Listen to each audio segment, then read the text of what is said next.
Olá, Brasil! Cheguei chegando para mais um Embaixada Cast. Eu sou o Cleuber Freire.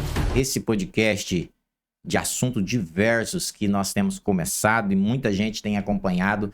Obrigado aí por mais de 700 pessoas nos acompanhando aí nesse canal do YouTube. A nossa ideia aí é multiplicar, triplicar isso e milhares de pessoas poderem ter acesso a esse conteúdo. Se você não é inscrito, se inscreva no nosso canal, dê um joinha. Dê um like, acompanhe os shorts que a gente vai fazendo, os cortes, né? Porque tem muito conteúdo importante, bom, sobre diversos assuntos. Hoje, um bate-papo muito especial. Nosso bate-papo aqui é com um pastor amigo, né, pecuarista. Eu tô falando de Paulo Felipe Emerick. Paulo, popular Paulinho. Eu o conheço há muitos anos como Paulinho. Vou continuar chamando de Paulinho. Você já tá visualizando ele aí na mesa. Paulinho, seja bem-vindo ao Embaixada Cast, Paulinho. Ô, Cleuber, é um prazer muito grande estarmos aqui, muito feliz. Para mim é uma honra e que Deus continue abençoando você, um amigo do coração, alguém que eu admiro muito, sinceramente, e tenho falado de você às vezes para alguns amigos, e você é um cara que está aqui no meu coração, e você sabe, sempre que a gente tá por aqui, você está aqui, onde você está, eu já fui lá em São Francisco te visitar, então nós estamos em Alto Alegre, onde você está aí, nós estamos juntos. Legal, Paulinho, o prazer é todo nosso te receber aqui. Faz dia que a gente vem falando, até porque você estava ali em Jaru, aí agora você está ali em Urupá, você vai falar um pouquinho já a respeito disso, mas antes disso, para o nosso ouvinte, aquele que está conosco aqui, para que ele possa conhecer um pouco quem é Paulo Felipe Emerick. Eu sou Paulinho, mineiro, Mineiro de Dom Cavate, Minas Gerais, ali, terra amada de muitas pessoas queridas de Dom Cavate ali. E nascemos lá em Dom Cavate e crescemos ali na família Emerick, família ele, amigo da gente, todo mundo da família junto ali. E Cunha, Dom Cavate é família, igreja de Deus ali naquele lugar, e vivemos ali até os 19 anos, 18 anos, quando nós viemos para Rondônia. Minha família, nós éramos caminhoneiros, viajava para Bahia junto com meus irmãos e depois viemos para Rondônia. Falando, você veio para Rondônia em que ano? Em 1983. Em 83. No dia do meu aniversário, nós saímos de lá para cá. E chegando aqui, nós começamos, né, pensando que eu ia trabalhar na estrada, com caminhões e coisas assim. Eu entrei no banco, virei bancário, 17 anos. E nesse período, né, eu conheci uma pessoa muito especial, a Rosane Moura Emerick, lá de Aimorés, né? E a gente conheceu em janeiro de 87, em 11 de junho de 88, nós casamos. E é uma bênção tê-la do meu lado, e ficamos esse tempo no banco. Tivemos a bênção de ter 3 filhos, o Henrique, né, que hoje está em Itajaí, a Débora, que está em São José dos Pinhais, em Curitiba, ali. E o Vitor está no sítio, cuidando do gado ali. E temos 6 netos, já estou com 6 netos. Tá passando o tempo, hein, Paulinho? Não é à toa que o cabelo tá branqueando, né, meu irmão? Tá branqueando, estamos aí. Paulinho, vocês chegaram em Rondônia em 83? 83. E quando vocês chegam a Rondônia, você disse que já foi trabalhar no banco 17 anos, mas a família é da área rural, da cidade, foram pra cidade, pro sítio? Não, a nossa família, a minha família do meu pai mesmo, nós ficamos todo mundo ali no Ouro Preto, trabalhando, cada um envolvendo com o trabalho, e eu trabalhando no banco. Meu tio Abnério, gente do coração, que a gente ama demais a família do tio, cresci também lá na casa dele, um grande exemplo para nós. Inclusive o meu netinho agora vai chamar Abner, então, que vai nascer agora. E aí nós ficamos ali, o pessoal, todo mundo trabalhando dentro da cidade ali. E depois, meu sogro, tinha terra, então a gente começou a envolver com criação de gado, e trabalhei lá no sítio com ele.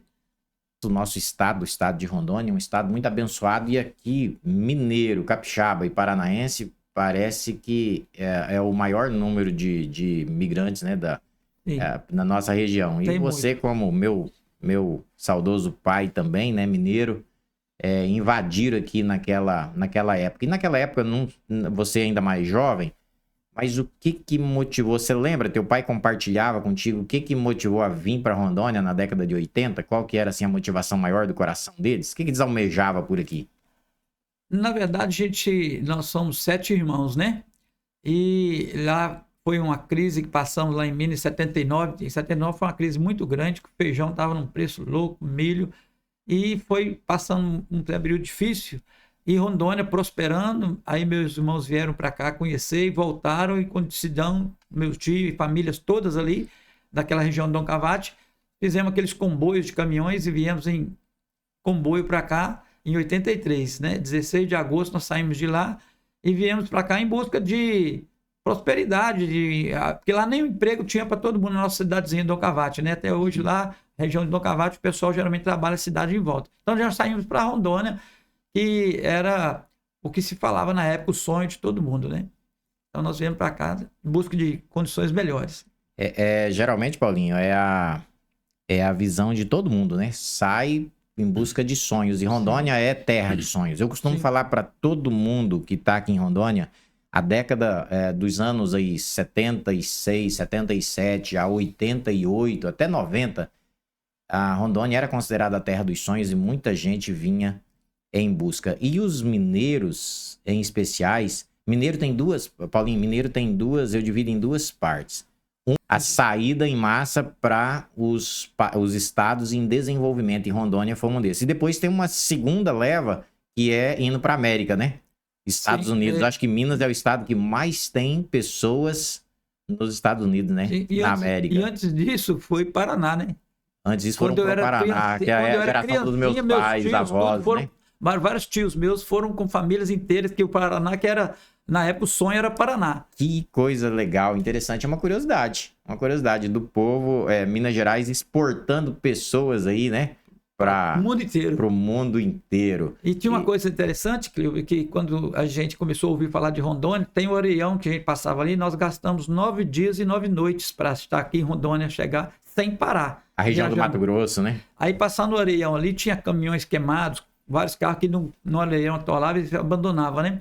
E depois que saía daquele deserto, entrava em Rondônia, era um portal que entrava assim. Aí a ideia se entrou em Canaã, a terra dos sonhos, né? Entrou num lugar muito bonito aqui, que tinha muitos sonhos, né? Ô Paulo, tem duas coisas que marcam, né, na nossa vida da entrada em Rondônia. Meu pai comprou uma caminhonetinha 77 e ele fez o que chamávamos de pau de arara. Ele fez aquela lona, né, a grade. E aí ele botou os filhos, né? Tudo ali dentro daquele pau de arara. Era eu, a minha irmã Cirlei e o meu irmão, o Jim. Nós era 3. E mais a minha mãe e meu pai. Então nós viemos em 5. Os filhos tinham que vir ou tudo na gabine apertadinha. Não tinha fiscalização, rodoviária federal, não existia. E Cuiabá, aquela região era terrível. Foi semana toda andando. Mas aí tinha algo... Você que chegou em Rondônia... Deixa eu falar aqui até olhando para aquela câmera. Você que chegou em Rondônia... na década de 70 e 80, o que mais marca você criança? Em Vilhena, na passagem de Vilhena, tinha algo muito especial. Quando você entrava dentro de Rondônia, que marcava você. Era uma marca, nitidamente. O que era que marcou você? Lembra? Vamos ver se você lembra. O que marcou muita gente, que nós paramos fazer um almoço na beira de um rio, acho. Não, Paulinho, não tô falando disso, Paulinho. Eu tô falando disso. Eu tô falando, Paulinho, de uma vacina numa pistola. Jesus, todo mundo... Aquilo era um pesadelo, você não tá entendendo. Era o assunto. Havia uma pistola com várias agulhas no círculo. Eu vou tentar achar essa imagem e postar aqui para os nossos ouvintes entender o que é isso. E essa vacina, porque Rondônia era uma terra que tinha muitas doenças, a malária, a febre amarela, daí tinha... Naquela pistola ali tinha um conteúdo ali, a gente fala assim, um coquetel, né, de vacinas. E aquilo era uma marca que ficava... até hoje eu tenho a cicatriz no meu braço. E não entrava se não vacinasse. Não entrava. É aí que tá o detalhe. Você só entrava em Rondônia se você tomasse uma revolvada daquela, uma pistolada daquela. E aquilo ficava uma marca que nós carregamos. Há quantos anos tem isso? E nós temos marca, algumas pessoas têm uma cicatriz. Vamos lá pro nosso bate-papo, né? Você chega em Rondônia, você vai trabalhar no banco. Qual banco era? Ainda pode falar a sigla? Pode, acho que o banco... Não tem problema, não. É o Bradesco, eu trabalhei no Bradesco 7 anos no Ouro Preto. E depois tu foi para outro banco. Aí antes, no Bradesco eu fui fazer um tratamento de câncer, que passei por essa dificuldade, fui operado 4 vezes de câncer maligno, né? Tirei um tumor de 620 gramas e Deus, pela graça, misericórdia de Deus, ele restaurou o que era impossível aos olhos médicos, os conselhos e tudo. E eu fui para Belo Horizonte, trabalhei na rua Rio de Janeiro, no centro ali, pertinho da rodoviária. Trabalhei no Bradesco ali um tempo, morei lá um tempo. E depois aí eu quis voltar para Rondônia e não estava tendo oportunidade. Era uma época que o banco estava dispensando gente por causa da tecnologia chegando no banco. E aí então eu saí do banco para voltar para Rondônia. Eu pensei que você tinha trabalhado no Beron também. O antigo Beron, extinto? Não, né? Trabalhei. Depois que eu cheguei aqui, eu entrei no Beron. Você chegou a Aí eu trabalhar fiquei um 7 tempo no anos no Beron. Beron. Eu tenho 16 anos de bancário. Fiquei 7 anos no Beron e depois eu fui gerente do Cicobi Eurocred também, trabalhando mais um ano no Cicobi Eurocred. Eu tenho muitos amigos que são amigos seus e te veem como pastor cristão, mas vamos voltar um pouquinho atrás aqui. O Paulinho que chega, que sai de Minas com a família e vem pra cá, já era uma família cristã? Os pais já eram cristãos ou vocês reconheceram o evangelho posterior? Ô, Cleo, minha família é uma família de tradição cristã desde a Alemanha. Então, se for na teologia, a gente até brincava lá no seminário, todo livro de história da igreja tem muitos pastores, família Emmerich, né? E como outras famílias também tradicionais alemãs e vieram para cá. Então, aí a gente chegamos aqui e eu, desde novo, eu tinha um chamado para o ministério, desde novo. Mas por falta de, talvez, uma orientação pastoral e também os planos de Deus, ele sabe. Então, desde novo, quando falava de missões, de povos na África, eu falava assim, gente, eu tinha que ir para pregar para esse povo. Eu ficava assim, comovido, né? E às vezes até chorava pensando, gente, tinha que pregar. Aí fui vivendo e não tinha orientação sobre seminário, e assim, ninguém chegou e falou, é assim, né? Mas aí, desde novo, eu prego, né, o evangelho. Eu com 13 para 14 anos, eu preguei na Assembleia de Deus lá em Dom Carvate, converti na Assembleia de Deus, levantei a mão, apelo, da Batista, quando nós tivemos um relacionamento com a Igreja Batista de Dom Carvate, eu aceitei Jesus lá também, e na Presbiteriana aceitei também, então assim... Você teve você teve vamos dizer assim, uma conversão tríplice aí? Porque... Eu sempre fui presbiteriano, então nessas igrejas a gente tinha um relacionamento de amizade, os jovens, os amigos, eu ia lá só visitar, mas aí nesses trabalhos especiais que tiveram nessa igreja que aconteceu isso, mas eu sempre fui presbiteriano. A Paulinha, até vou abrir aspas aqui, porque você tem, eu converso com você de vez em quando e eu vejo que você tem uma visão, uma mente muito aberta como a do pastor Hernandes Dias Lopes, e o pastor Hernandes Dias Lopes cita uma frase, eu já falei ela aqui, vou repetir, que ele fala assim, eu fui chamado, gente, não é para erguer muros, eu fui chamado para construir pontes. Sim. Então, ele consegue ter essa compreensão de que o Deus que nós servimos é único. Às vezes a metodologia, as ideias nesse campo aí, às vezes eu fico muito admirado e muito feliz por ver igrejas sérias que proclamam o nome de Jesus e salvação em Cristo Jesus, e vendo vidas transformadas ali na Assembleia, na Batista, na Presbiteriana, na Wesleyana, na Igreja Deus é Amor, porque assim, a mensagem está sendo anunciada, Jesus está sendo proclamado. Acho que é o maior prazer de um servo do Senhor, ou de alguém que já crê no Senhor, é saber que a mensagem está sendo anunciada. E isso é profecia da palavra de Deus, que todos ouviriam. E um dia todos conheceriam. Ninguém morre inocente, né? E esse prazer é o prazer que mais alegra o coração de um pastor, né? Que é chamado por Deus. Porque, como diz o pastor Jeremias, tem uns aí que foi buzinado, não foi chamado. Não foi caiu chamado. No ministério e sabe o que está fazendo.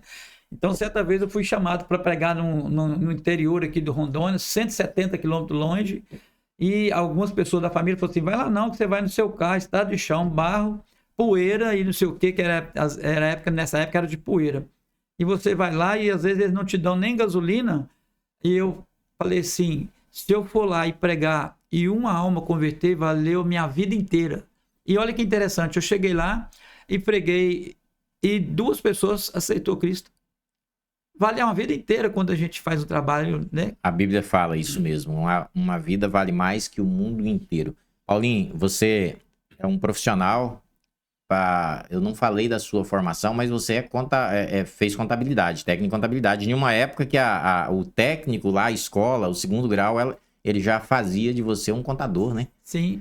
Por isso que você trabalhava com números ali, banco, agência bancária. Sim, eu gosto muito de matemática, eu formei técnico em contabilidade, só que eu não cheguei a botar um escritório, né?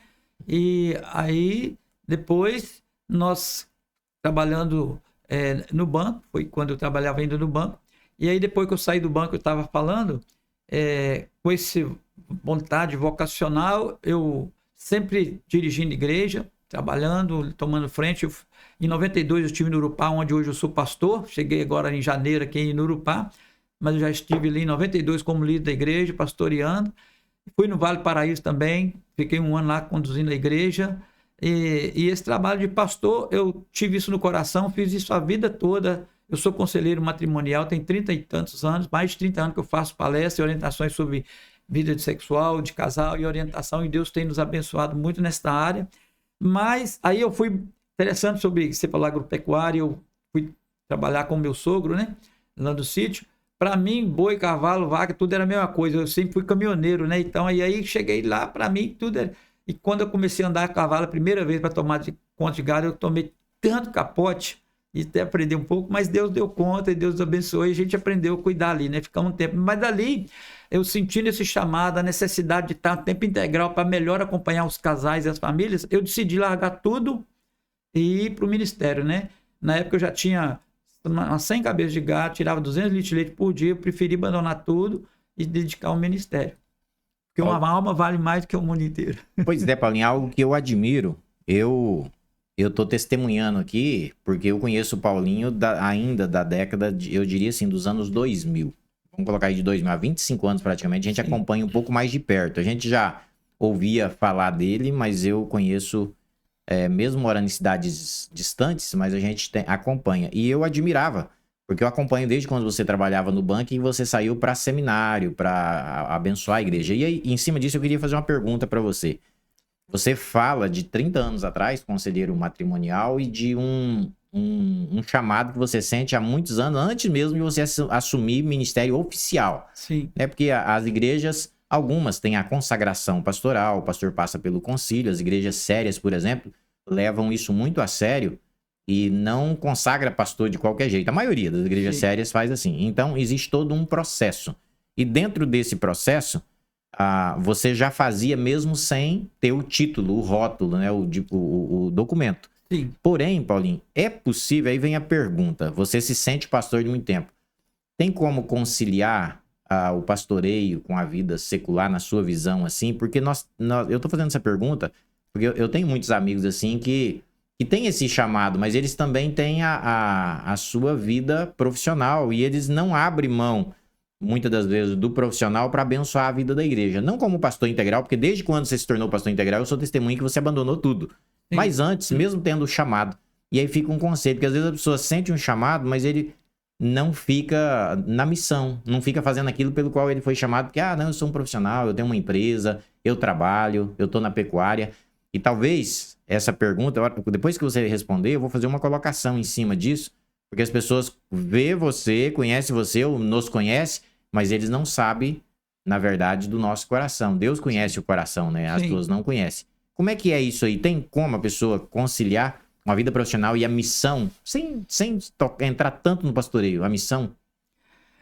Eu acredito, sim, Cleo. Igual, por exemplo, assim, muitas pessoas me chamavam de pastor, antes de eu ser pastor, e eu fazia o trabalho de um pastor com minhas condições, com meu dinheiro, com tudo, né? O pessoal, a igreja de Ouro Preto, testemunha as igrejas em volta de Ouro Preto, que eu fazia esse trabalho, e eu creio que tem condições e cada caso é um caso. É igual, por exemplo, aí o coração do pastor, porque que ele está lá e cá, é Deus que sabe. Né? Então, assim, às vezes a pessoa quer duas coisas e não tem jeito de servir dois senhores. Mas, às vezes, por certas necessidades, é importante o pastor também, às vezes, ter um segundo trabalho. Eu tenho um pastor amigo meu, muito querido, né? Pastor Divan, que é amigo seu também, você conhece. Ele não está tempo integral no ministério, mas faz perfeitamente um excelentíssimo trabalho como pastor.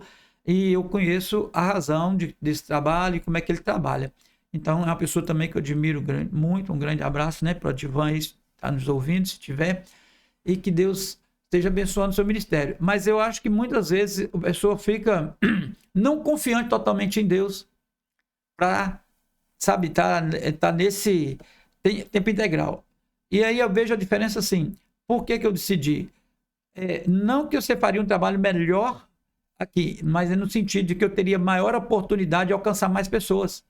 Porque, por exemplo, sendo pastor, eu posso ter mais tempo para acompanhar, visitar, que é uma área que eu gosto muito de visitas, de estar corpo a corpo, né? Que o pastor tem isso, o cheiro das ovelhas. Isso é importante a gente pensar nisso. Então, cada caso é um caso, mas não acho que tá errado um pastor, às vezes, ter trabalhar período parcial na igreja.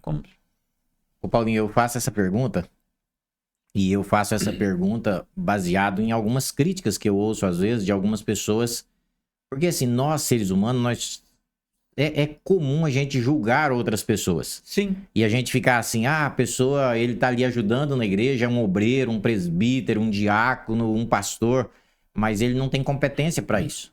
Ele não podia ser, por quê? Porque ele tem um trabalho secular, a família dele dá muito trabalho, coisas, fica colocando um monte de obstáculo e outro dia eu meditando em 1 Timóteo, no capítulo 1, o apóstolo Paulo, ele vai escrever ao jovem Timóteo e todo mundo que conhece a palavra sabe que Timóteo é um jovem pastor que vive ali quase 17 anos com Paulo e Paulo o orienta muito no ministério e muitas das palavras a Timóteo, que é a pessoa, mas é uma carta à igreja, porque ela tem uma serventia para a igreja, ele vai falar lá no versículo 12, por exemplo, de 1 Timóteo, uma frase maravilhosa que ele fala assim, eu dou graças a Cristo, a Jesus, o nosso Senhor, porque é Ele quem me fortaleceu e me considerou fiel, me designando para o ministério.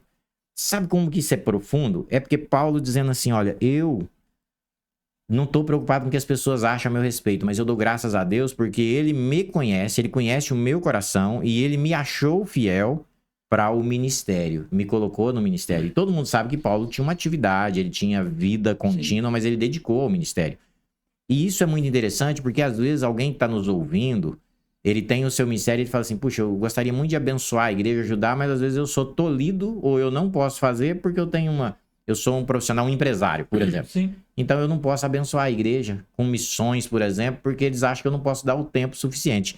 E você pode, e quem te julga, se você é fiel ou não, quando você tem essa consciência que é Cristo e não as pessoas, você continua firme na obra. E o que Paulo fala assim, ó, é Ele quem me fortaleceu até essa visão, porque Ele é quem me acha fiel. Isso é lindo demais, né?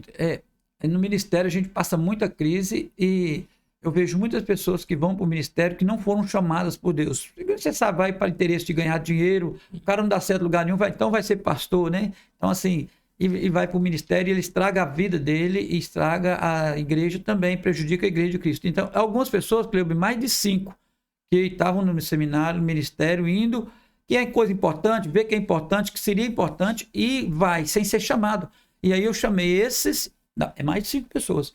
E eu quisesse eu falar assim uma hora e falar, é fulano, claro que eu não vou falar, mas assim, essas pessoas eu aconselhei, olha, você não tem a vocação e você deve ajudar a igreja com outros dons, não o dom para esse dom de estar na frente do ministério. E essas pessoas, a maioria me ouviram, são firmes na igreja até hoje, porque se a pessoa for para o ministério, eu vou tomar frente da igreja, vou ser um pastor de igreja, ele não tiver vocação, Cleo, ele prejudica a vida dele, a família dele e a igreja, porque não é fácil o ministério. Algumas vezes eu gosto muito de Neemias 6:9, quando eu passei uma crise grande no ministério, diz assim, porque todos eles procuravam nos atemorizar, dizendo, suas mãos largarão a obra. E o versículo fala assim, Neemias ora assim, agora, pois, ó Deus, fortalece as minhas mãos. Então, no momento de crise, o caminho é pôr o joelho no chão, no quarto, em silêncio e sentir o conforto de Deus, senão a gente desanima. Verdade, né? Verdade. E eu olho pra sua vida, Paulo, eu admiro, não é porque tá na tua frente, não, mas eu admiro porque você tem uma vida ativa na igreja, mas você também tem uma vida ativa na sociedade, né? Você não tem como separar. Você precisa de comprar, vender, negociar, comer. E hoje você tem um filho que administra os negócios na pecuária, né? Sim. Mas para quem não conhece o Paulinho é pecuarista, gente. O Paulinho é um pecuarista forte. Eu sei que ele tem lá uma quantidade de gado, uma área de terra até interessante ali em Jaru, num lugar bem localizado. E aí, de vez em quando, você tá lá também. E é prazeroso no teu dia de folga, você tá lá, né, trabalhando. Sim. Como é que é essa questão da pecuária que tá no sangue e não sai, né? É muito interessante, isso é muito bom falar isso, que eu quero esclarecer até algumas coisas. Pastor sofre cacetada de todo lado. Uns amigos meus, lá no seminário à época, eu cheguei, eles falaram assim, todo mundo reunido na porta, no dia de começar a aula, estavam falando de você, nesse lugar que você pregou assim, que você pregou assado, eles estavam falando de você. Aí eu falei, fale mal, fale bem, fale de mim. E uns 2 pastores que estavam lá, eu não quero de mim, não quero...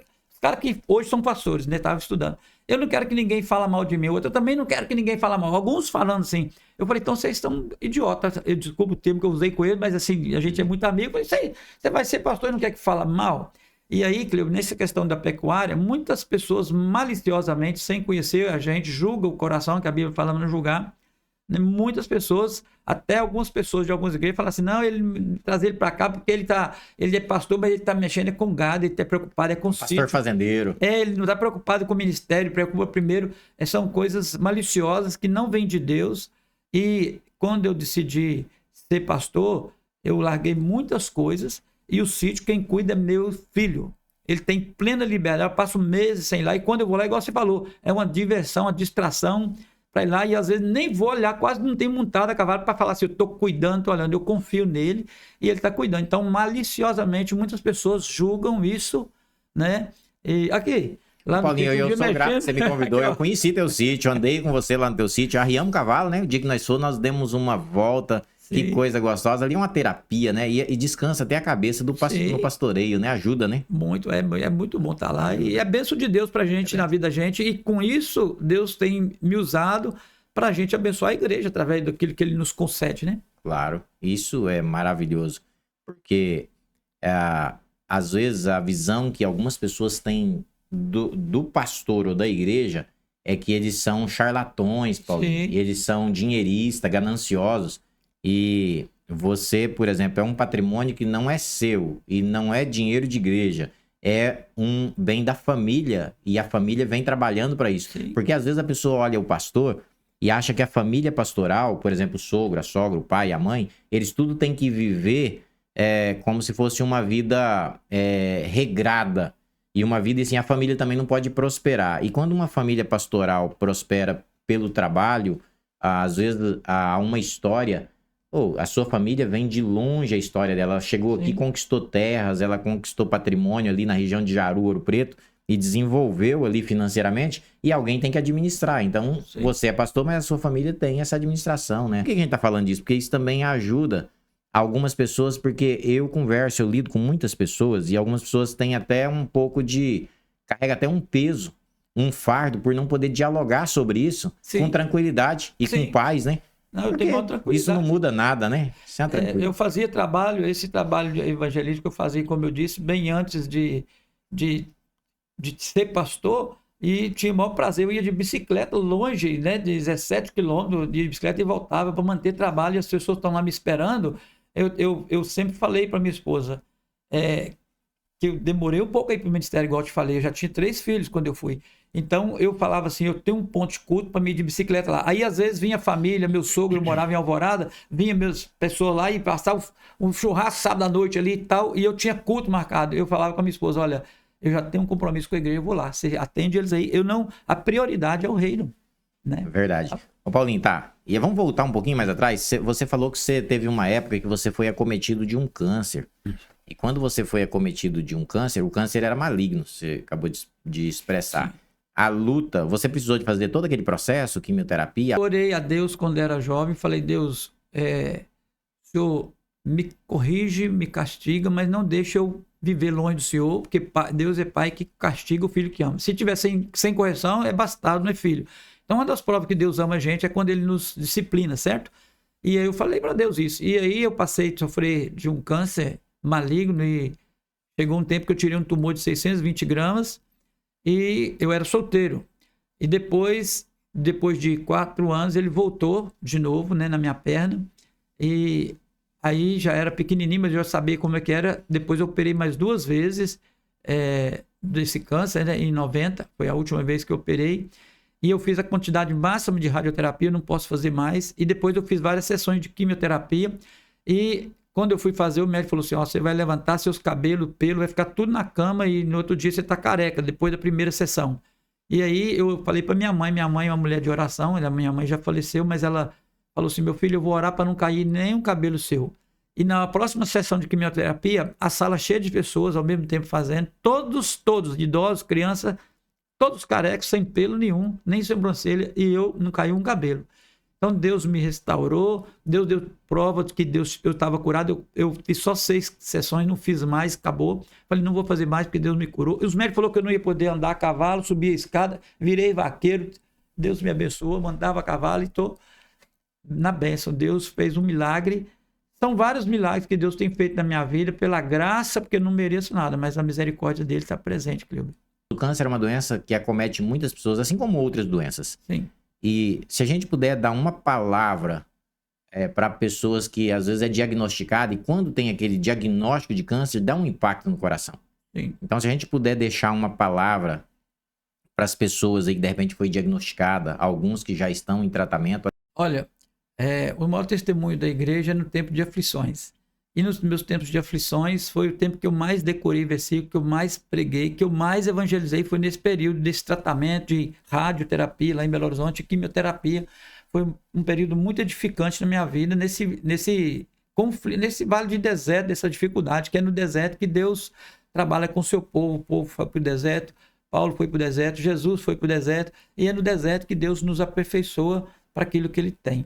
E uma palavra é assim, nós pertencemos a Deus. Se vivemos, para o Senhor vivemos. Se morremos, para o Senhor morremos. Quer vivamos, quer morramos, somos do Senhor, diz a palavra de Deus. Então, assim, entrega o teu caminho ao Senhor, confia nele. E a gente ora, Deus, eu sei que o Senhor pode curar, mas quantos cristãos que Deus permitiu morrer comido de leão, comido de urso, na mão de gladiadores, mortos na mão de cachorros e dentro do Coliseu. E Deus permitiu crentes serem queimados. E eles estavam orando, e eles não queriam isso. Mas Deus tem um propósito em cada isso. Então a gente deve orar assim, Deus, me cura, me usa, me conforta, me fortalece nessa crise. Se o Senhor curar, amém. Se o Senhor não curar, o Senhor continua sendo meu Deus, eu entrego no Senhor. Faça a tua vontade. Essa é uma oração. Eu vi um pastor, um dito pastor que não é pastor nada, alguém pregando que é errado o cristão dizer assim, orar, falar assim, faz a tua vontade, que ela é melhor, ela é boa, perfeita e agradável. É errado, você tem que falar, Deus, isso é uma teologia falsa. Jesus orou, Senhor, passa de mim esse cálice, contudo faça não a minha vontade, mas a tua. Então eu oro, Deus me cure, igual você citou alguns exemplos. E se Deus não curar, ele deixou de ser Deus, eu vou deixar de crer nele? Não, ele continua sendo meu Deus, porque ele tem autoridade sobre mim para curar ou para permitir eu passar até no momento da... Ainda que eu ande naquele vale de sombra de morte e chegue à morte, na morte o Senhor está comigo. Essa é a palavra que eu dou. Confio no Senhor e ele está presente. Mesmo que ele não cure, ele é Deus presente e vai nos acompanhar por toda a eternidade. A gente pode acrescentar aqui a fé, mais especificamente a fé, porque é um desafio de fé e a sua fé é provada nesse momento.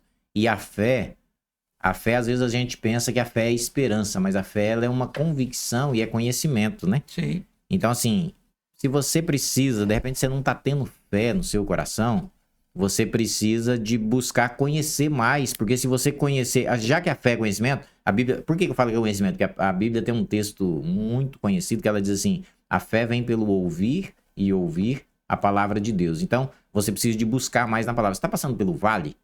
Busque mais na palavra e não deixe de confiar. A fé vai ser gerada no seu coração, ela vai ser aumentada. E não se entregue, né, Paulinho? Sim. Porque se entregar é pior, né? Então você não pode se entregar, você tem que ter motivação, ânimo e crer. É a vontade de Deus, mas você precisa de crer e se levantar, né? Se levantar e ir atrás. O Dr. Martin Lloyd Jones, eu acho que foi o Dr. Martin Lloyd Jones que escreveu que ele orava muito pedindo a Deus que aumente a fé, até no dia que ele leu esse texto.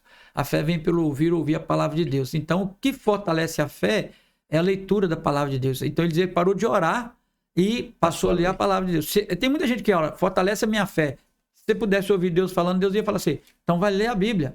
Então, a fé e uma vida de santidade vem pela leitura da Bíblia, né? Então, isso é muito importante. Provérbios 28:9 também diz assim, aquele que ora sem meditar na palavra, a oração dele é abominável. Então, orar, ler e comunhão, 3 coisas que não pode faltar, um tripé que mantém o crente preso. Qualquer um deles que faltar, ele cai. Mas entre orar e comunhão, a primeira coisa deve ser, todas as 3 é importante de igual modo, mas a prioridade é a leitura da Bíblia. Citar Jeremias Pereira aqui, você quer ouvir Deus? É claro que a frase não é dele. Ele leu também em um livro, eu não vou citar o autor aqui, mas eu me esqueci qual o nome do autor. Mas eu também já li esse livro. Você quer ouvir Deus e ter fé? Ouça, leia a sua palavra. Ah, você quer ouvir em voz alta? Não fique procurando os profetas do caos, muitas das vezes profetas por aí. Leia a palavra do Senhor em voz alta, que se você ler em voz alta, você vai estar ouvindo a voz do Senhor em voz alta. Porque às vezes a pessoa fica caçando uma palavra ou alguém que dê uma palavra a ele, Sim. quando tá tão acessível, todo mundo tem acesso à Bíblia, né? Se você não tem uma Bíblia em casa, vai na internet, escreve lá, Bíblia JFA, coloca lá, tem um aplicativo no Play Store, você baixa a Bíblia e você vai ter uma Bíblia acessível no teu celular para você ler onde tiver. E você vai ver como que isso muda, transforma a sua vida. É fantástico, sobre ouvir a voz de Deus, que muita gente fala, eu quero ouvir a sua voz. Você precisa crer que a palavra de Deus é a voz de Deus, é a palavra encarnada, é Cristo, ou ler a Bíblia. Agora, as grandes seitas que estão poderosas no mundo hoje, inclusive a maior religião do mundo hoje, surgiu com a pessoas que diziam assim, apareceu uma luz no meu quarto, apareceu um anjo, e aí inventou, eu não vou nem citar o nome de outras religiões, que surgiram com essa ideia. Então Paulo fala, mesmo que um anjo ou uma luz venha do céu, apareça para você e falar alguma coisa fora da palavra de Deus, é anátema, está escrito na Bíblia em Gálatas. Então assim, você quer ouvir Deus? É igual você disse, ser cheio do Espírito Santo, Cleube e os queridos ouvintes, ser cheio do Espírito Santo é ser cheio da palavra. Que a palavra é viva, a palavra é Cristo, e não é outra coisa a não ser cheio da palavra e guiado pela palavra. Que coisa maravilhosa. Eu tenho um entendimento a respeito do Espírito Santo, e eu entendo, Paulinho, às vezes pode ter alguém que discorda de mim, do meu entendimento, mas eu entendo que quando nós conhecemos a Cristo, ele entra e fazendo aquela transformação no nosso coração e nós somos regenerados para uma nova vida, ali nós somos batizados com o Espírito Santo. O Espírito Santo, ele entra dentro do nosso coração e ao entrar dentro do nosso coração, nós passamos a ter, a partir daí, ser a habitação do Espírito Santo de Deus. E aí o Espírito Santo já tem o lugar garantido no seu coração. Porém, a nossa vida, o encher do Espírito Santo, ele é um processo. O Espírito Santo habitar no seu coração, grave isso que eu vou falar olhando para minha câmera, ter o Espírito Santo é um ato único na conversão. Agora, o processo é um ato contínuo de enchimento, de santificação. É um enchimento. Esse é um entendimento que eu tenho na teologia, na maneira que nós entendemos. Isso é coisa tremenda, né? Sim, aqui, olha só, a palavra de Deus fala aqui em Efésios, fala assim, olha, em quem também vós, Efésios 1, versículo 13, em quem também vós, depois que ouviste a palavra da verdade, o evangelho da vossa salvação, tendo nele também crido, foste selado com o Espírito Santo da promessa, o qual é o penhor da nossa herança, até o resgate da sua propriedade e louvor da sua glória.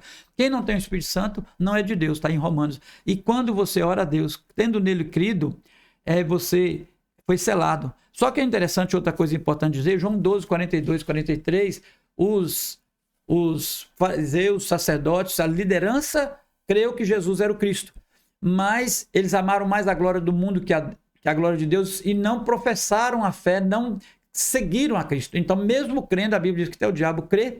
Então, assim, o crer vem acompanhado de uma fé viva que leva você a deixar tudo e seguir a Cristo, colocar a prioridade que é Cristo. Que coisa maravilhosa. Paulinho, Romanos 8, se eu não me engano, versículo 14, vai dizer que os que são filhos de Deus, eles são guiados pelo Espírito de Deus. Sim. E baseado nesse texto, aliás, você me falava em off, quando a gente conversava aqui, a gente estava trocando uma ideia sobre a filiação, não era? Sim. Qual o texto mesmo que você usou? João 1,12. Como que diz o texto? Todos quanto receberam, deu-lhes o poder de serem feitos filhos de Deus. Há muitas pessoas que pensam que todos são filhos de Deus, que todo mundo é filho de Deus. Não, toda a criação é criatura de Deus, todos foram criados por Deus. A Bíblia fala em Efésios 2, filhos da ira, filhos da desobediência, filhos da perdição. A Bíblia fala sobre os filhos de Satanás, quem é mentiroso. Agora, nós somos todos criaturas de Deus e para ser filho de Deus e morar na casa do Pai, precisa de crer em Jesus e aceitar Jesus como Senhor e Salvador. João 1,12, todos que receberam a Cristo, deu-lhes o poder de ser feito filho de Deus, porque foi feito filho de Deus, porque não era. Então, alguns colegas meus que trabalharam comigo no banco achavam assim, Deus é amor e vai salvar todo mundo. Isso é uma grande mentira que é ensinado, que Deus vai salvar todo mundo, que Deus é amor, vai aceitar qualquer um, de qualquer maneira. Não, Deus é amor, mas Deus é santo. O único atributo de Deus que é repetido triplicamente na Bíblia, tríplice vezes repetido, é santidade. Santo, santo, santo é o Senhor. 3 vezes santo. É o único atributo que é repetido assim. Deus é santo e não suporta e não ama pessoa que ama o pecado. Ele pune e lança e diz: apartai-vos de mim, maldito fogo eterno. Então a pessoa arrepende-se e quando ele arrepende-se, confessa e deixa, alcança a misericórdia. Agora, se a pessoa permanece no pecado, sofrerá a ira de Deus, porque o nosso Deus é fogo consumidor. Se a gente pudesse fazer uma comparação, né, dentro daquilo que você falou, é como se fosse uma balança, né? Vamos pegar aqui dois copos, é como se fosse uma balança. Aqui tem um pouquinho de água, aqui tem mais água. Só que com Deus, isso, vamos lá, se iguala, né, Paulinho? E aí com Deus, o Deus que é amor, você falou que Deus é amor. E aliás, amor é um atributo no caráter de Deus. João vai falar assim, porque Deus é amor. Ele não tem amor, ele é amor. Só que esse Deus que é amor, ele também é justiça. E por ele ser justiça, ele precisa de... É o fiel da balança, né? Por ele ser um Deus amor e um Deus justiça, ele precisa de cumprir aquilo que ele prometeu, a sua promessa. Isso aqui, Cleo, olha, Deus é glorificado tanto nos salvos quanto nos perdidos. Pessoas que são perdidas e condenadas no inferno, e quem pune no inferno é o próprio Deus, e elas é para a glória de Deus. Não é que Deus Tudo ficou derrotado, porque não, ele está fazendo tudo para a glória dele. E louvado seja Deus, porque ele nos amou, nos escolheu. Nesse texto que você cita anterior, ele diz o seguinte, que ele veio para os que eram seus, mas os seus não receberam. Porém, todos que receberam, eu dei-lhes o poder de serem feitos filhos de Deus. Esse texto é entendido que os seus ali refere-se à nação de Israel, o povo ali, e dentro de Israel tinha muitos que não creram, não aceitaram. Que não creram. Não eram de fato de Cristo, né? Então, para você ver que até entre os escolhidos, porque o povo de Israel era escolhido, era seus. Mas até entre os escolhidos, tem alguns que eles não aceitam se submeter. Sabe por quê, Paulinho? Porque também é um entendimento que nós temos na teologia. Que Deus nos dá a liberdade de tomar decisão. É a nossa tomada de decisão. Ele nos encontra e ele nos escolhe. Porém, o ato da decisão é uma coisa muito pessoal. Eu não posso decidir por você. Outro não pode. Nós não temos essa autonomia para decidir pelo outro. Nós só decidimos por nós. É a liberdade. Nós não somos robô. Sim. Nós somos robô. Deus nos deixa tomar essa decisão de aceitar Cristo, mas é interessante que é uma doutrina da presbiteriana que eu gosto muito, né? A doutrina da eleição. Então, assim, tá todo mundo morto ali. Imagina um tanto de gente morto. Morreu de fome, de sede e aguado ali, de fraqueza. E você chega e fala que tem água e comida. Quem quer? Ninguém vai levantar a mão. Tá todo mundo morto. Mas quando o Espírito Santo regenera, abre a mente, lá em Efésios capítulo 1, versículo 6, o Espírito Santo regenera alguns, então ele dá vida para alguns que estão caídos ali, no meio daquele tanto. E aí você chega e prega a palavra e fala assim, tem comida, tem água aqui, quem quer? Quem que vai levantar a mão? Aqueles que agora receberam vida do Espírito Santo. Então a salvação é pela graça, não é pela fé nem pelas obras. Então, pela graça eu recebo a salvação e Deus me dá a fé para viver uma vida que agrada a Deus. Então esses que vão tomar a decisão de aceitar Cristo é por causa do Espírito Santo que abriu a mente e o entendimento e regenerou, dando vida para eles poderem entender. Se nós aceitamos a Cristo, é porque Deus nos fez entender, Ele nos amou e abriu nossa mente. Eu gosto muito de um texto do apóstolo Paulo, um dos textos que mais, vamos dizer assim, que mais me conforta, e eu acho lindo mesmo, quando o apóstolo Paulo fala assim, e ele vos deu vida, estando vós mortos nos vossos delitos e pecados, e vos fez assentar nas regiões Efésios capítulo celestiais. 1. Que versículo 2, 1 e 2. Aí é maravilhoso isso aí, que ele deu vida quando nós estávamos mortos. Aí entra, quando ele te deu vida, entra a questão da fé e a palavra. Então aí essa pessoa que Deus deu vida, aí agora ele ouve a palavra e passa a ter uma fé para viver que agrada a Deus, uma fé que vai viver uma vida que agrada a Deus. É maravilhoso. Isso Vamos beber água, né? Ô Paulinho, tem que tomar água, Paulinho. Tem que tomar água porque a água, nós estávamos falando de água, né? A água da vida, a água, Jesus. Paulinho, que legal conversar com você. Gente, se a gente fosse trocar ideia aqui, começar a conversar de Bíblia aqui, eu acho que um dia é pouco para um podcast, né? Nós não para, né? Paulinho... Eu nem sei quanto tempo nós estamos aqui, né? Ô, Paulinho, a gente às vezes discorda de pontos doutrinários pela maneira de entendimento. Por exemplo, uma visão presbiteriana, ela tem uma visão, a gente chama de uma visão reformada e uma visão mais em cima da teologia calvinista. Sim. E algumas outras pessoas a gente respeita, porque são interpretações e posicionamento. Mas eu admiro e gosto muito desse compartilhar sobre esse campo da teologia. Sim. E um dia eu quero chamar você aqui para você expor a visão presbiteriana da maneira que tu entende, Sim, você é da visão da maravilhoso, porque escolha, desde adolescente da eu me preocupo eleição. com isso. E eu assim como quando tem um pastor aqui, por exemplo, outro dia teve um pastor, amigo nosso da Assembleia, e vai passar alguns, eu ouço, porque assim, a intolerância ela é terrível. E Sim. você não escutar o contraditório e a visão do outro, por exemplo, existe alguns, eu tava até fazendo aqui, ó. Aliás, eu recomendo esse livro. Se você não leu ainda, Sim. Jonathan Edwards, procure aí, sempre tem nas livrarias.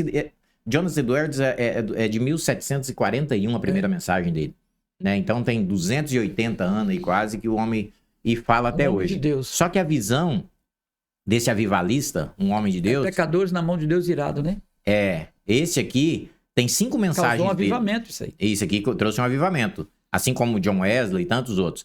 E às vezes as pessoas, hoje em dia, eu me deparo. Outro dia eu recebi uma pergunta a respeito de João Calvino, por exemplo, de uma pessoa sem conhecimento, assim, Sim. não buscou conhecer. Sim, Algumas pessoas fazem críticas, assim.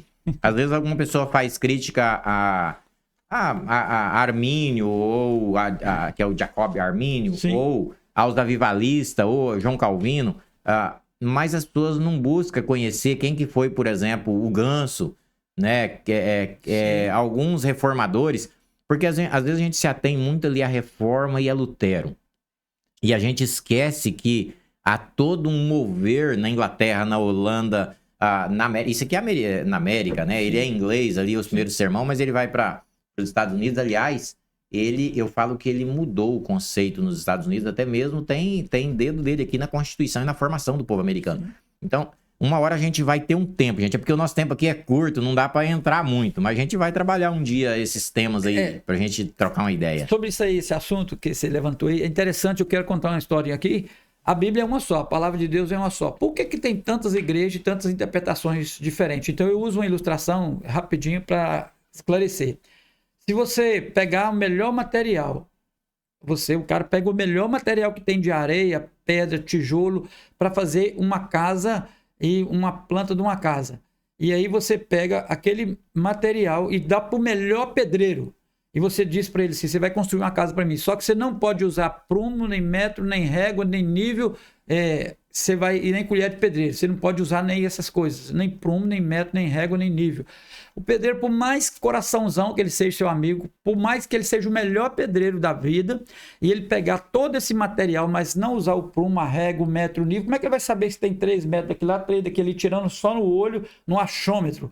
Então, como é que ele vai saber se o prumo, olhando de um lado de outro, que lado que vai cair a árvore? Tem gente que vai dizer, vai cair para cair e erra. Então, o prumo, ele nunca a casa ficaria dentro daquele padrão que tem que ser da engenharia, o padrão correto. Certo? Então, ele não usou as ferramentas corretas.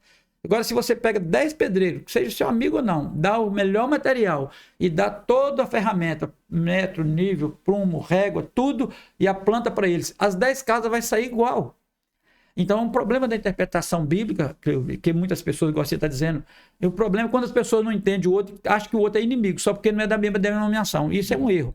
Mas, assim, o problema é que as pessoas vão para a interpretação bíblica sem as ferramentas corretas de interpretação. Se todos intérpretes de Bíblia estudassem a Bíblia pelas mesmas ferramentas corretas de interpretação, chegariam todos na mesma conclusão, que a Bíblia é uma só, a palavra de Deus.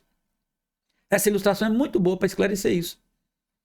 O pastor Hernandes, ele fala assim, se a gente estudasse a Bíblia pelas lentes, por uma única lente, sim, que nós não temos, aquilo, que a gente não tem a mesma lente. E é muito próprio do ser humano a pensar diferente um do outro desde a criação. Sim. Se a gente for olhar a visão dos primeiros personagens humanos na Terra, Adão e Eva, mesmo sendo o primeiro casal e Deus os feito, eles teve família, filhos, Caim, Abel, né, os demais. A visão era totalmente diferente. A visão dos 2 primeiros filhos mais conhecidos, Caim e Abel. Sim. Olha a visão e a lente com que Abel olhava as coisas, e olha a visão e a lente que Caim olhava as coisas, gerando neles algo no coração que eles não eram fruto ainda de um ambiente, eu diria assim... Não, eles não eram ainda totalmente como o nosso, influenciado por uma série de coisas, tal, né? De gente, de tecnologia, né? E até aliás, abre parênteses para fazer aqui um comentário aqui que eu me lembrei, eu achei muito interessante. que alguém fez uma pergunta para outro dia, dizendo assim, qual é o homem que dormiu solteiro e acordou casado? Eu achei muito interessante. Qual é o homem que dormiu solteiro? Foi Adão, né? Sim. Ele dormiu, Deus deu um sono pesado a ele. Então, assim, tudo era novidade ali, né? Tudo era diferente. Então, depois disso, a gente vai ver Arão, Moisés, a gente vai ver todo mundo, todo personagem com divisões de mente, de pensamento, ao ponto de que a plantação de igreja, a igreja primitiva, a gente vai ver discordâncias até mesmo nas viagens missionárias de Paulo, porque um tinha uma visão, outro não, né? Isso é notório, é só estudar lá que a gente vai perceber isso. E depois a gente vai ver a igreja, Paulo naquela luta com a igreja de Corinto, de Roma, de Éfeso e tal, e os atritos, as escolhas, eu sou de Paulo, eu sou de Apolo e tal, porque a gente tem que sempre combater isso, mas isso é comum na vida do ser humano, porque Deus é a prova de que Deus nos fez livres para tomar algumas decisões. E é nisso que consiste o amor de Deus, da gente amar e conviver bem com quem mesmo pensa diferente. O apóstolo Paulo divergiu lá com Barnabé e Marcos, mas depois lá na frente da carreira dele eles estão juntos de novo, mesmo que às vezes com pensamento diferente, mas com um só propósito, né? É um propósito em Cristo Jesus, mesmo que tem algumas maneiras de pensar, mas é tudo dentro da vontade de Deus e cada um respeitando, porque Jesus falou, se você ama só quem te ama, que vantagem tem?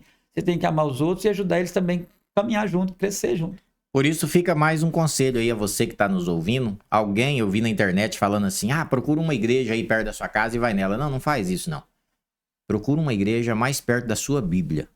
E aí você começa a congregar lá. E aí é claro que vai ser também uma dependência, vai ser uma questão de escolha. Sim. Mas tenha como padrão a palavra. De Deus. E aí o resto é resto, né, Paulinho? Sim. Paulinho, eu tô com uma dó de terminar esse programa, Paulinho.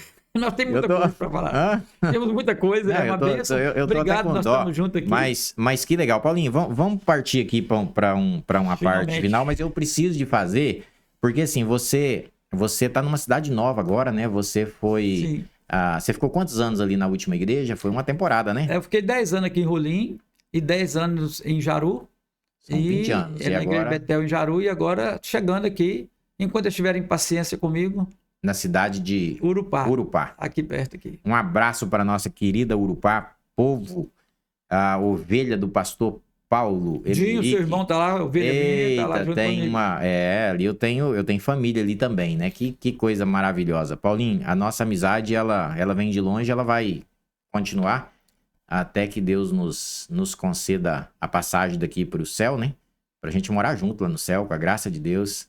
E é uma alegria muito grande ter você como amigo, como irmão em Cristo. E eu espero que não seja a única vez que você passa por aqui. Se a gente tiver oportunidade, a gente vai passar, a gente vai trocar ideia. Obrigado. Aprofundar aí, porque eu aprendo bastante e talvez a gente agrega alguma coisa. Mesmo que nós discordarmos aí algum dia em algum ponto doutrinário, mas é aquela questão da visão. O resto a gente vai dialogar. A gente vai crescendo junto. A gente vai logar. E que bom eu poder ouvir alguém que pensa como você pensa e poder também... abrir a minha mente para pesquisar algumas coisas. Porque quando você ouve uma outra pessoa, não tô falando nem de contraditório, mas uma outra opinião. Sim. É em tudo na vida, viu, gente? É em tudo na vida. No meio comercial, empresarial, na pecuária. Você acredita, Paulinho, que a gente lida com a pecuária e você já esteve lá na minha propriedade também, né? A gente esteve andando lá em São Francisco. Aqui... Eu tenho uma foto sua, Paulinho, você com a foice comigo nos anos 2012, lá no sítio do Buracão. Sim, eu Você tem aquela imagem? Porque você já foi me visitar. É uma pessoa muito querida. E mesmo a gente congregando em denominações diferentes, você continua com essa amizade, sempre dá importância. E não é a primeira vez que você vem aqui em Rolim na minha casa, que você veio sem ser... Eu nem tinha estúdio ainda e você veio me visitar. E agora a segunda vez, né? Sim. E hoje eu peguei você para nós fazer esse podcast aqui, pra gente fazer um conteúdo aqui que eu tenho certeza que o podcast foi muito relevante. Muito obrigado, muito legal. Prazer, foi mesmo. Uma disposição. Mesmo. Se quiser, Paulinho, eu vou deixar umas consideração final aí por sua conta aí, se você quiser falar alguma coisa pros seus amigos, pro seu povo e pra nação, porque um podcast, Paulinho, muita gente no Brasil inteiro ouve. E às vezes tem alguém aí que precisa de uma palavra, né? Você já falou palavras abençoadíssimas aí, que foi palavra de Deus. Mas deixar suas considerações finais, seu agradecimento, sua gratidão aí. O microfone é seu aí, Paulinho. Agradeço, né, a oportunidade, agradeço a Deus de estar aqui, da sua amizade. Igual você foi para São Francisco, eu fui atrás de você, vamos lá, fui lá na sua casa, fui lá na sua terra, mais para frente. Então Deus tem nos abençoado, né, muito. E sobre aquilo que eu faço. Então, o trabalho que eu faço mantém o meu negócio. E o meu negócio é falar de Cristo. Isso é uma frase que eu aprendi, é muito bonito, né? Eu vou fazer igual eu não vou citar o nome não, mas igual um apresentador da Rede TV, bem famoso tem por aí. Repete a frase, Paulinho, porque foi top essa frase, hein? Pois é. Como é que é? Essa frase eu aprendi com um amigo lá, um irmão polaco, que era de Jaru. O meu trabalho é manter o meu negócio é falar de Cristo. Então, assim, a frase tem essa ideia de que o meu trabalho é manter o meu negócio é falar de Cristo. Seja o que você fizer na sua vida, mantenha sua vida para você viver uma vida que fale de Cristo, né? E eu quero deixar aqui um texto que eu gosto muito, Cleube. Toda casa que eu vou a primeira vez, eu cito 1 João 3, de 1 a 3, que diz assim: vede que grande amor nos tem concedido o Pai, ao ponto de sermos chamados filhos de Deus. E de fato somos filhos de Deus, por essa razão o mundo não nos conheceu. Amados, agora somos filhos de Deus, mas ainda não se manifestou o que haveremos de ser. Sabemos que quando ele se manifestar, seremos semelhantes a ele, porque haveremos de vê-lo assim como ele é. E todo aquele que nele tem essa esperança, purifique-se a si mesmo, assim como ele é puro. Eu gosto muito desse texto, dá um sermão muito bonito. Primeiramente, 3 vezes fala que somos filhos de Deus. Nunca esqueça que você é filho de Deus, você que tem Jesus, aceitou Jesus. A segunda verdade é sobre a esperança. A esperança do cristão é ver Cristo vindo e ser semelhante a ele. Cristo ressuscitou em carne e osso, foi elevado aos céus, e nós vamos ressuscitar em carne e osso, e o nosso corpo será transformado no piscar de olhos em semelhança de Cristo. Então, essa é a nossa esperança. E se você tem essa esperança, deve purificar a si mesmo. E quem purifica, como nós já dizemos aqui, é o sangue de Cristo que perdoa os pecados, e a palavra santifica. Que Deus abençoe cada um, continue cheio dessa esperança de ver Cristo um dia vindo nas nuvens e ser igual a ele.